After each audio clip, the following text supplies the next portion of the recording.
لوگوں کے مسائل حل ہوں گے، ان کی سنوائی ہوگی، اور وہاں پہ جب ریاستی ادارے بیٹھیں گے تو ان کو بھی اچھی طرح سے ادراک ہوگا. یہ بہت بہترین فیصلہ ہوا ہے، اور ویسے اس پہ عوامی خوشیاں اور جو رد عمل ہے وہ بھی بڑا خوشگوار ہے. لیکن ایک دکھ کی بات ضرور ہے جی اس حوالے سے، جی جی وہ یہ ہے کہ کیا ہر کام افواج پاکستان نے اس ملک میں کرنا ہے؟ ہاں مجھے آپ یہ یہ بتائیے گا بات آپ کی کہ بالکل آج 100% تک درست ہے. 75 سال میں کسی سیاسی جماعت کو توفیق نصیب ہوئی ہے یا جو ان کے منتخب نمائندے ہیں انہوں نے کبھی ان ایشوز پہ آواز اٹھائی ہے؟ اب یہ ہے کہ اب دیکھیں، اگر سیلاب ہو، اگر زلزلہ ہو، اس طرح امن کا قیام ہو، یہ نہیں ہم نے فوج کے ذمہ وہ کام لگائے ہیں جو فوج کے کرنے کے ہیں ہی نہیں.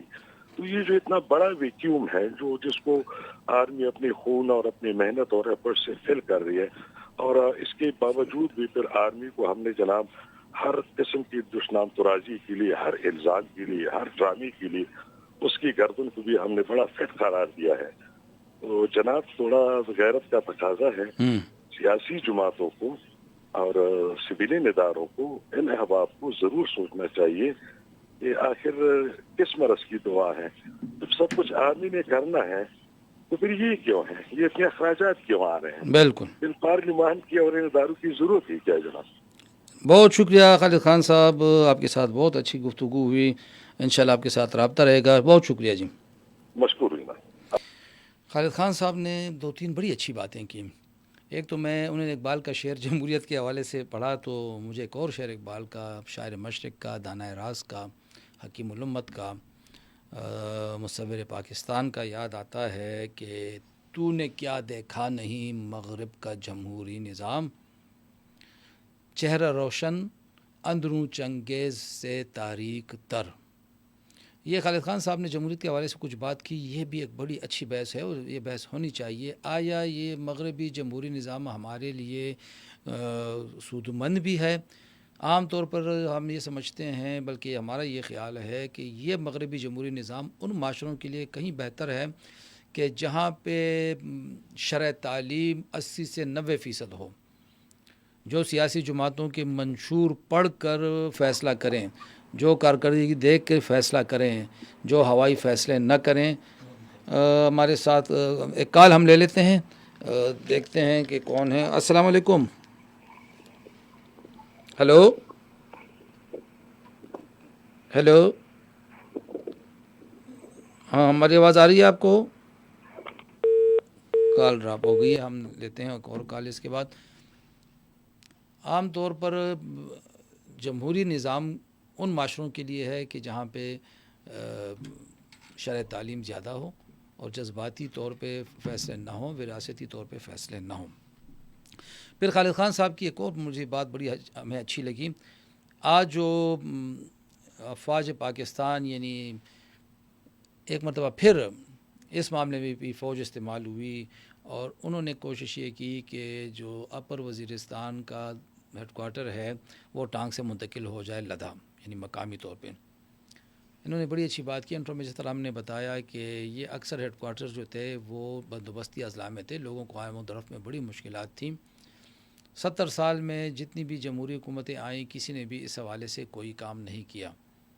آج بھی یہ کام کا کریڈٹ ہم یہ سمجھتے ہیں کہ زیادہ تر افواج پاکستان کو جاتا ہے، عسکری قیادت کو جاتا ہے، جنہوں نے اس عمل کی تکمیل کو یقینی بنایا کہ ہیڈ کوارٹر وہاں پہ منتقل ہو.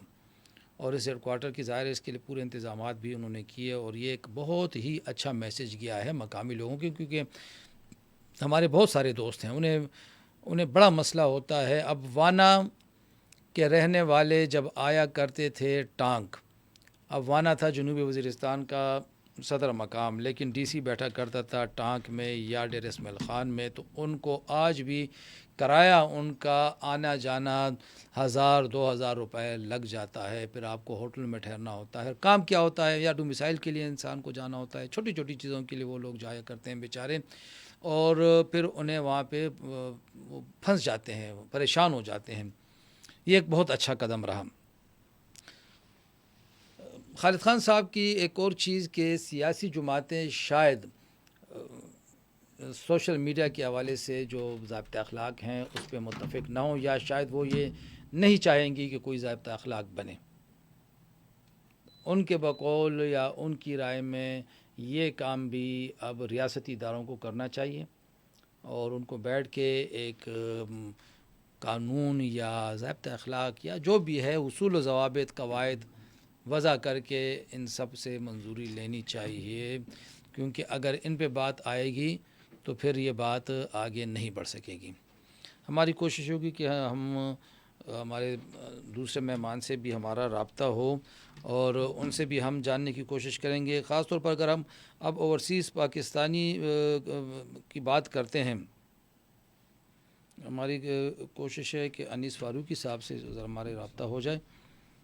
اوورسیز پاکستانیوں کی اگر ہم بات کریں تو اس کو یا ان لوگوں کو یا تو نظر انداز کیا گیا یا پھر استعمال کیا گیا ہے. یہ دو چیزیں میں معذرت کے ساتھ یہاں پہ کہوں گا کہ کچھ سیاسی جماعتیں ایسی ہیں کہ انہوں نے اپنے ادوار حکومت میں یا اپنی اپنی پالیسیوں میں یا اپنے پارٹی کے جو منشور ہیں ان میں جو سمندر پار پاکستانی بھائی ہیں ہمارے، ان کو مکمل نظر انداز کیے رکھا.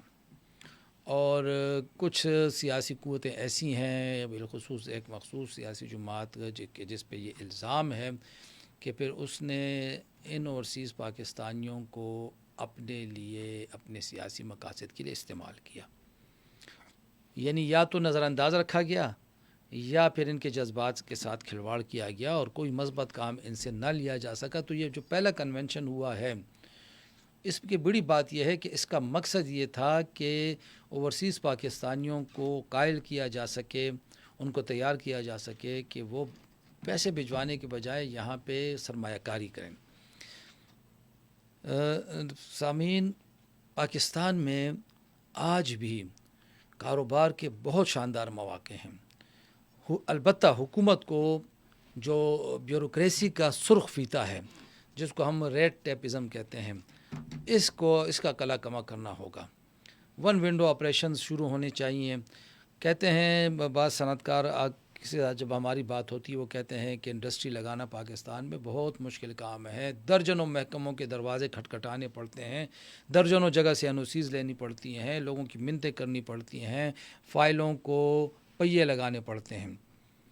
لیکن اب یہ ایک امید ہو چلی ہے SIFC کے ذریعے کہ یہ جو پرانا طریقہ تھا، جو پرانی روش تھی، جو پرانا ایک دستور تھا، پرانی روایت تھی، شاید وہ دم توڑ جائے اور جو کاروباری حضرات ہیں، جو سرمایہ کاری کے خواہش مند لوگ ہیں، انہیں مواقع ملیں گے. SIFC کے پلیٹ فارم سے کو بڑا اچھا کام جو ہو رہا ہے ہمارے خیال میں، اور بدقسمتی سے ہم یہ کہیں گے کہ اس کی پروجیکشن صحیح طریقے سے نہیں ہو رہی، وہ ہے بنجر زمینوں کی آباد کاری.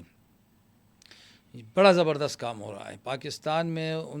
پچھلے دنوں یہاں پہ جب ہمارے ساتھ ایک VC صاحب بیٹھے ہوئے تھے، ڈاکٹر جہاں بخش صاحب، انہوں نے بتایا کہ تقریباً 9-9.5 کروڑ ایکڑ اراضی پاکستان میں موجود ہے جس کو قابل کاشت بنایا جا سکتا ہے، بلکہ جو ابھی قابل کاشت نہیں ہے، جبکہ قابل کاشت جس پہ اس وقت کاشت ہو رہی ہے وہ اراضی ہے کوئی 2500 ایکڑ یا ہیکٹر. تو اندازہ لگا لیں کہ یعنی 5 گنا اراضی ابھی بھی بنجر پڑی ہے. اس اراضی میں اگر 10 سے 20% بھی قابل کاشت بنا لی جائے، اس پہ باغات لگ جائیں، اس پہ کھیت کلیان، ڈیری فارمز وغیرہ لگ جائیں، تو آپ اندازہ لگا لیں پیداوار میں اضافہ کتنا ہوگا. ہم یہاں پہ دیکھ رہے ہیں، میں ضرور ایک مثال دوں گا. ہمارے ہاں نوشہرہ میں بڑی تیزی کے ساتھ بنجر زمینیں لوگ آباد کر رہے ہیں، وہاں پہ باغات بنائے جا رہے ہیں لیموں اور مالٹے کے. اور ناظرین آپ حیران رہ جائیں گے، یہ میں پورے ملک کے ناظرین کو یہ بات بتانا چاہتا ہوں کہ چند سال پہلے جو ہزاروں ایکڑ اراضی بنجر پڑی ہوئی تھی، اب وہاں پر سولر ٹیوب ویل لگے ہوئے ہیں اور وہاں پہ لاکھوں کی تعداد میں مالٹے اور لیموں کے درخت لگے ہوئے ہیں، فصلیں لہلہا رہی ہیں.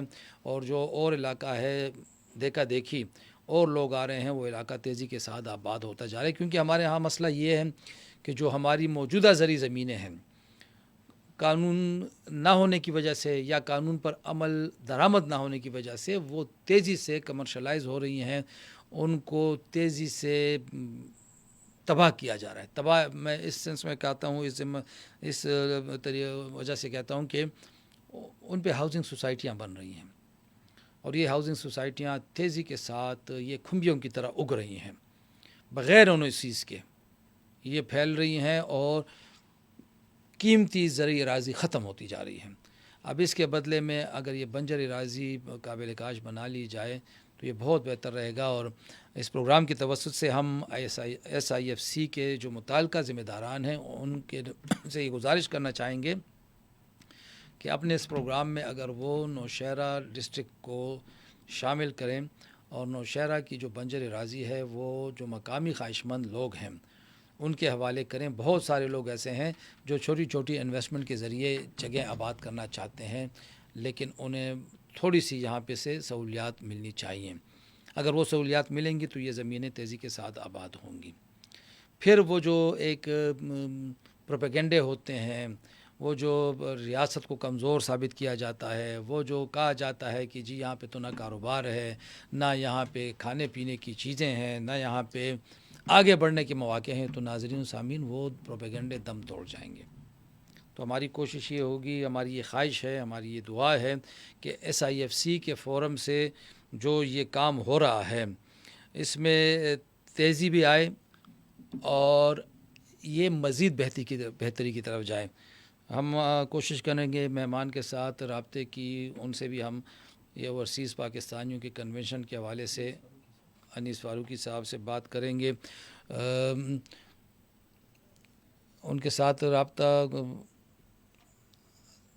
جی السلام علیکم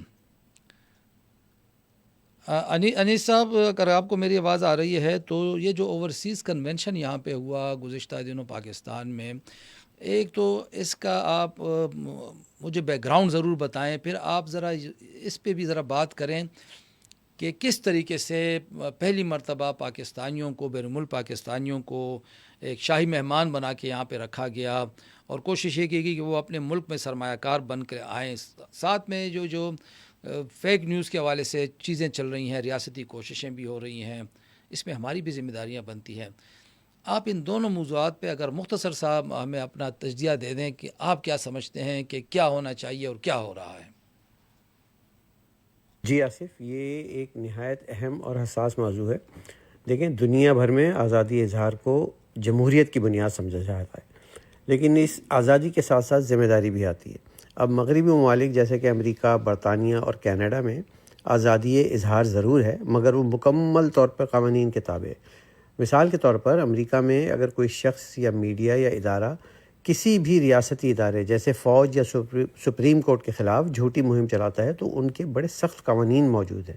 اسی طرح برطانیہ میں بھی ان کے جو ایکٹس ہیں اس کے تحت کوئی بھی شخص کوئی بھی ریاستی ادارے کے خلاف یا کوئی ریاستی راز افشا کرے یا اداروں کو بدنام کرے تو اس پر مقدمہ چلایا جاتا ہے، چاہے وہ خود صحافی ہی کیوں نہ ہو. کینیڈا میں بھی ہیٹ سپیچ، مس انفارمیشن اور نیشنل سیکیورٹی سے متعلق سخت قوانین موجود ہیں جو آزادی اظہار کو ایک حد میں رکھتے ہیں. پاکستان میں مسئلہ یہ ہے کہ یہاں آزادی اظہار اور انسانی حقوق کے نام پر بعض عناصر ریاستی اداروں کے خلاف کھلم کھلا مہمات چلاتے ہیں. یہ ایک فیشن سا بن گیا ہے جو نہ صرف ریاست کے تشخص کو نقصان پہنچاتی ہے بلکہ قومی سلامتی کے لیے بھی خطرہ رہتی ہے. اس سے دشمن جو ہے وہ فائدہ اٹھاتا ہے اور وہ اس چیزوں کو لے کر اپنے پروپیگنڈا مشینری میں ڈال کے پاکستان کے خلاف ایک مہم چلاتا ہے. اب دیکھیں اس کا حل کیا ہو سکتا ہے. آصف، قانون سازی میں ہمیں بہتری کرنی ہوگی، یعنی کہ ایسی قانون سازی کرنی ہوگی جو آزادی اظہار کو تو یقینی بنائے مگر اس کے غلط استعمال پر روک لگائے. سائبر کرائم، فیک نیوز اور اداروں کو بدنام کرنے کے خلاف مؤثر قوانین بنانے کی ضرورت ہے. اسی طرح ہمیں اپنے جتنے بھی ایگزسٹنگ ریگولیٹری ادارے ہیں جیسے پیمرا ہے، FI ہیں، انہیں آزاد مگر با اختیار بنانا ہوگا تاکہ وہ کسی بھی جھوٹی یا گمراہ کن مہم کے خلاف فوری ایکشن لے سکیں. ہمیں اپنے جوڈیشل سسٹم کو تھوڑا فاسٹ کرنا ہوگا. اداروں کے خلاف جھوٹے الزامات پر عدالتی کارروائی تیز اور مؤثر ہو تاکہ ایسے عناصر کو عبرت کا نشان بنایا جا سکے. یہ کوئی نئی چیز نہیں ہے، دنیا بھر میں ہوتا ہے، یہ پاکستان میں ہی ہم نے کھلی چھوٹ دی ہوئی ہے. اور یہ جو بڑی اہم بات ہے نا آصف، وہ یہ کہ میڈیا اور سوشل میڈیا کی تربیت، صحافیوں اور سوشل میڈیا ایکٹیوسٹ کے لیے تربیتی پروگرام ہونے چاہیے، عوامی آگاہی مہم ہونی چاہیے جس میں عوام کو ہمیں یہ شعور دینا ہوگا کہ ریاستی ادارے ان کے محافظ ہیں. ان کی تصدیق یا تضلیل صرف ایک دشمن کا ایجنڈا ہو سکتا ہے، اور یا کوئی ایک سیاسی ایجنڈا ہو سکتا ہے، پروپیگنڈا ہو سکتا ہے، لیکن اس سے ملک کو کوئی فائدہ نہیں ہوتا. دیکھیں آصف، آخر میں یہی کہوں گا کہ آزادی اظہار ضروری ہے، مگر اس کو ہم مادر پدر آزاد نہیں چھوڑ سکتے. اگر ویسٹ یعنی کہ مغرب میں اس آزادی کو قوانین کے دائرے میں رکھ کر قومی اداروں کا احترام کر سکتا ہے، تو پاکستان میں بھی ایسے ہی توازن کی ضرورت ہے جہاں آزادی ہو لیکن ذمہ داری کے ساتھ. جی بہت شکریہ. یہ آپ نے بات سنی اور میرے خیال میں بڑی اچھی انہوں نے بات کی. ایک محاورہ بھی ہے کہ آپ کی آزادی کی حد وہاں ختم ہو جاتی ہے جہاں سے میری ناک شروع ہوتی ہے. یعنی آپ کی آزادی وہاں ختم ہو جاتی ہے جہاں سے میرا جسم، میری شخصیت شروع ہو جاتی ہے. یہ جو ان سے گفتگو کے دوران جو ہمیں چیزیں پتہ چلیں، دو چیزیں بہت ضروری ہیں. خالد خان صاحب نے بھی اس پہ بات کی. سوشل میڈیا کی تربیت بہت ضروری ہے، اور اس کے لیے ضروری یہ ہے کہ اسکول کالجوں کے ساتھ ساتھ جو سیاسی جماعتیں ہیں وہ بھی وہ تربیت دیں. لیکن اس کے لیے ایک اور اہم چیز یہ ہونی چاہیے حکومت کی، ریاست کی سطح پہ، کہ اگر آپ اتنی بڑی تعداد میں لوگوں کو بند نہیں کر سکتے یا مناسب نہیں ہے کہ ہزارے رائے پہ پابندی لگ جائے، لیکن کم از کم اتنا باؤنڈ تو کر سکتے ہیں کہ ہر بندہ ہر موضوع پہ بات نہ کر سکے. کوئی ایسا میکینزم ہونا چاہیے.